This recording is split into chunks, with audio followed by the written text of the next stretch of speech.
सोचिए, एक बिजनेस को बिल्कुल जीरो से शुरू करके $100 मिलियन की कंपनी बनाना, ये सफर आखिर होता कैसा है। आज हम डैन मार्टेल के उसी प्लेबुक को खोलने जा रहे हैं जिसमें वो 8 नियम बताए गए हैं जो किसी भी बिजनेस को आसमान की ऊंचाइयों तक पहुंचा सकते हैं।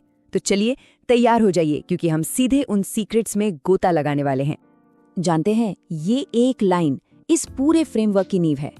इसको ना ऐसे समझिए, कंपनी एक गाड़ी है और जो सीईओ है वो उसका इंजन। अब अगर इंजन ही अपनी क्षमता नहीं बढ़ाएगा तो गाड़ी कभी भी अपनी टॉप स्पीड तक पहुंच ही नहीं पाएगी। मतलब बिजनेस की ग्रोथ की लगाम असल में सीईओ की अपनी ग्रोथ के हाथों में ही होती है। तो आज का हमारा सफर कुछ ऐसा दिखने वाला है। सबसे पहले हम समझेंगे कि सीईओ की ग्रोथ ही कंपनी की असली सीमा क्यों बन जाती है। फिर हम बिजनेस के 4 अलग अलग लेवल देखेंगे और उसके बाद हम उन 8 गोल्डन रूल्स पर आएंगे, जिनमें से 4 एक मजबूत नींव बनाने के लिए हैं और बाकी 4 बिजनेस को रॉकेट की तरह स्केल करने के लिए। तो चलिए इस बात को थोड़ा और गहराई से समझते हैं। जरा सोचिए, जो स्किल्स पहले 10 ग्राहक लाने में मदद करती हैं, क्या वो 100 कर्मचारियों को मैनेज करने में काम आ सकती हैं? नहीं ना। अगर फाउंडर खुद को अपग्रेड नहीं करता तो वो अनजाने में ही कंपनी की प्रोग्रेस का सबसे बड़ा स्पीड ब्रेकर बन जाता है। हकीकत तो ये है कि ग्रोथ के हर नए लेवल के लिए कंपनी को एक नया सीईओ चाहिए होता है, भले ही वो इंसान वही पुराना क्यों ना। देखिए, बिजनेस की ग्रोथ ना कोई सीधी सपाट सड़क नहीं है। ये तो एक पहाड़ पर चढ़ने जैसा है, जहाँ हर लेवल पर एक नई चुनौती मुंह बाय खड़ी मिलती है और हर पड़ाव पर लीडर को अपना फोकस बदलना ही पड़ता है। आइए देखते हैं कि $1000 से $100 मिलियन तक के 4 पड़ाव आखिर हैं कौन से। ये रोड मैप ना सच में कमाल का है। देखिए, शुरुआत में आप सब कुछ खुद करने वाले इंसान होते हैं, फिर आप लोगों को मैनेज करने वाले बनते हैं, उसके बाद आप सिस्टम बनाने वाले बनते हैं ताकि बिजनेस आपके बिना भी चलता रहे, और आखिर में आपका काम होता है लीडर्स को बनाने वाले बनना। मतलब हर स्टेज पर आपको अपना पुराना अवतार छोड़ना पड़ता है और एक नया अपनाना पड़ता है, और सच कहूँ तो यही सबसे बड़ा चैलेंज है। अच्छा, अब बात करते हैं नींव की। किसी भी गगनचुंबी इमारत के लिए सबसे जरूरी क्या होता है? उसकी नींव। बिजनेस का भी बिल्कुल यही हाल है।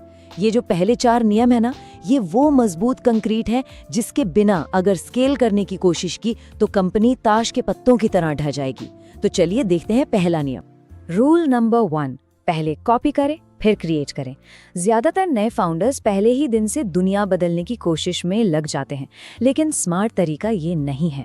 स्मार्ट तरीका ये है कि पहले उन लोगों को ढूंढे जो वो काम पहले ही कर चुके हैं जो आप करना चाहते हैं। उनके रास्ते पर चलिए, उनके प्रोसेस को समझिए, और एक बार जब आपकी नींव मजबूत हो जाए तब जाके इनोवेशन कीजिए। पहिया तो पहले से बना हुआ है, उसे दोबारा बनाने में टाइम क्यों वेस्ट करना। और अब नियम नंबर 2, और ये बहुत जरूरी है। प्रॉफिट ही असली किंग है। लोग अक्सर रेवेन्यू यानी कमाई के बड़े बड़े आंकड़ों से इम्प्रेस हो जाते हैं, लेकिन रेवेन्यू सच कहूं तो बस एक दिखावा है। असली चीज है प्रॉफिट, वो पैसा जो सारे खर्चे निकालने के बाद आपकी जेब में बचता है। एक बात हमेशा याद रखिए, अगर कोई प्रॉब्लम पैसे से सॉल्व हो सकती है तो वो प्रॉब्लम नहीं, बस एक खर्चा है, और आपका काम है उस खर्चे को उठाने के लिए प्रॉफिट कमाना। अब आते हैं नियम नंबर 3 पर, जो आपके सबसे कीमती एसेट यानी समय के बारे में है। और ये एक लाइन सब कुछ कह देती है। अगर आप खुद अपना कैलेंडर मैनेज कर रहे हैं, मीटिंग शेड्यूल कर रहे हैं या छोटे मोटे ईमेल का जवाब दे रहे हैं, तो मुबारक हो, आप अपनी ही कंपनी के सबसे महंगे और सबसे कम कुशल असिस्टेंट हैं। तो इस जाल से निकलने का रास्ता है बाय बैक लूप। ये एक कभी ना खत्म होने वाला साइकिल है। Step 1, audit. देखिए कि आपका समय कहाँ कहाँ बर्बाद हो रहा है। Step 2, transfer. उन सारे छोटे मोटे कामों को किसी और को सौंप दीजिए, जैसे कि एक एग्जीक्यूटिव असिस्टेंट को। और स्टेप 3, फिल। अब जो खाली समय मिला है उसे उन बड़े कामों से भरिए जो असल में पैसा कमा कर देते हैं, और फिर ये साइकिल दोहराते रहिए। इसीलिए आपकी पहली हायरिंग सेल्स या मार्केटिंग में नहीं, बल्कि एक अच्छे असिस्टेंट की होनी चाहिए। और अब आता है हमारी नींव का चौथा और शायद सबसे जरूरी नियम।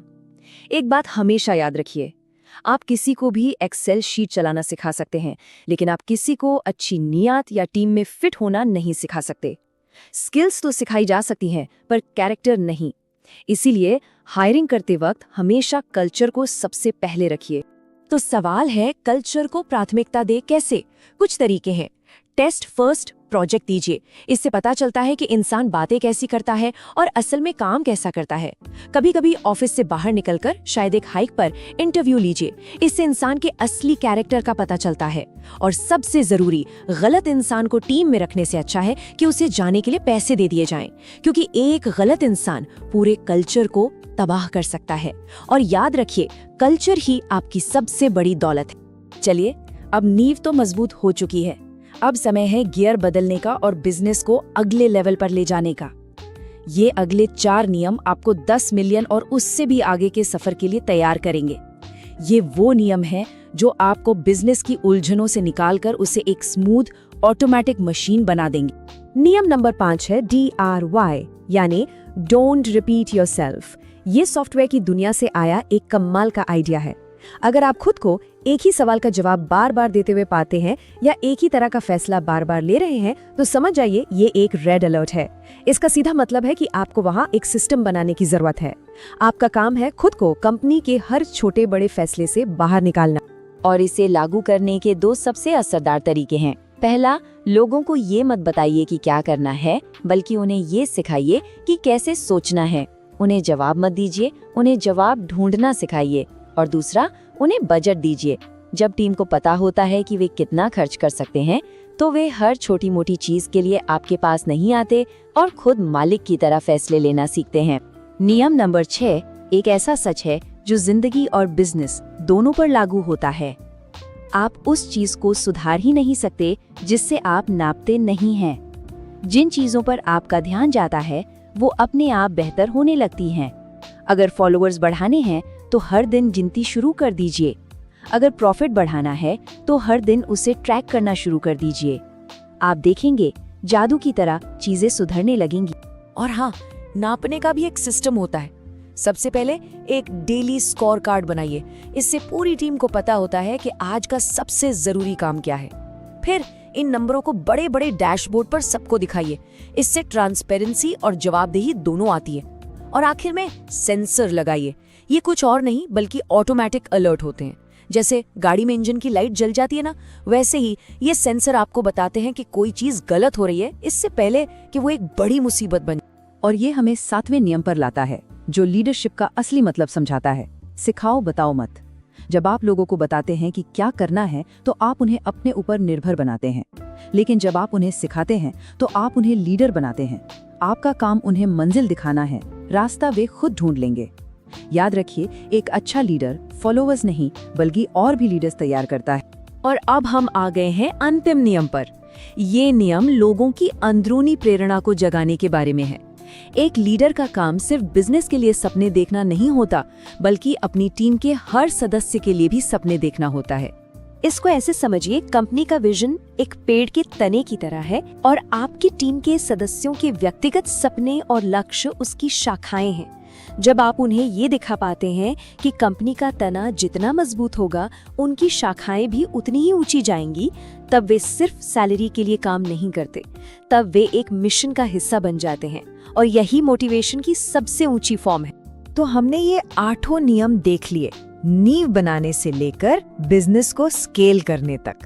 लेकिन अगर इन सबको मिलाकर एक लाइन में निचोड़ना हो तो वो सबसे बड़ी सीख क्या है? वो कौन सी एक बात है जो इन सबको एक साथ जोड़ती है? यही वो अंतिम सत्य है। बिजनेस के चौथे स्तर पर वापस चलिए। 100 मिलियन लोगों को बनाने से बनते हैं। आपका असली काम प्रोडक्ट या सर्विस बनाना नहीं है। आपका असली काम ऐसे लोगों को बनाना है जो एक महान प्रोडक्ट या सर्विस बना सकें। लोगों में निवेश करें और वे बिजनेस में निवेश करेंगे। और अब मैं आपको इस एक सवाल के साथ छोड़कर जा रहा हूं। इन 8 नियमों में से वो कौन सा एक नियम है जिसे अगर आज से ही लागू करना शुरू कर दिया जाए तो बिजनेस में सबसे बड़ा तूफान आ सकता है? इसका जवाब ढूंढिए, क्योंकि आपकी ग्रोथ का अगला लेवल उसी एक